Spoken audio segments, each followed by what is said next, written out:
अरे वृक्षतोड थांबलीच पाहिजे, थांबलीच पाहिजे, थांबलीच पाहिजे, थांबलीच पाहिजे, थांबलीच पाहिजे, थांबलीच पाहिजे, थांबलीच पाहिजे। नदीसाठी नदी काठी हे आंदोलन पुणे आणि पिंपरी चिंचवड शहराच्या सीमेवरील असणाऱ्या मुळा नदीच्या पात्रालगत होत आहे आणि शहरातले दोन्ही शहरातले हे नागरिक जे आहेत ते रस्त्यावरती उतरलेले आहेत आणि याच आंदोलनामध्ये पुढच्या काही वेळांमध्ये सिने अभिनेते आणि राष्ट्रवादी काँग्रेस अजित पवार गटाचे नेते सयाजी शिंदे सुद्धा सहभागी होणार आहेत।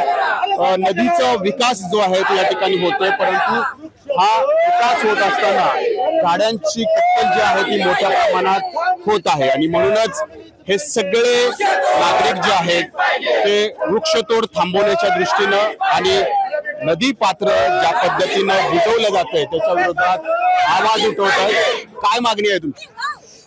पावना इंद्रायणी मुळा मुठा नदीवरती 7,000 कोटीपेक्षा अधिक खर्च केला जातोय नदी सुधार प्रकल्पाच्या नावाने।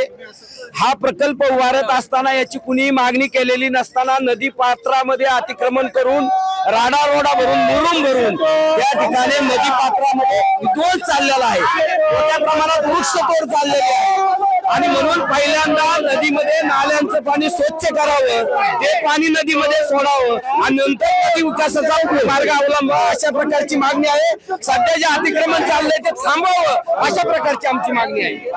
हे अशा विविध मागण्या घेऊन हे सगळे नागरिक जे आहेत ते रस्त्यावरती या ठिकाणी उतरले आहेत।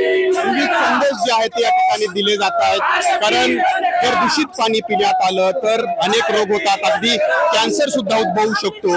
हे सगळे प्रश्न मांडत या ठिकाणी हे सगळे रस्त्यावरती या ठिकाणी उतरलेले आहेत। खरं तर प्रशासनाला यानंतर जाग येणार का हा खरा प्रश्न आहे। नाजिमुल्ला, एबीपी माझा, पिंपरी चिंचवड। एबीपी माझा, उघडा डोळे बघा नीट।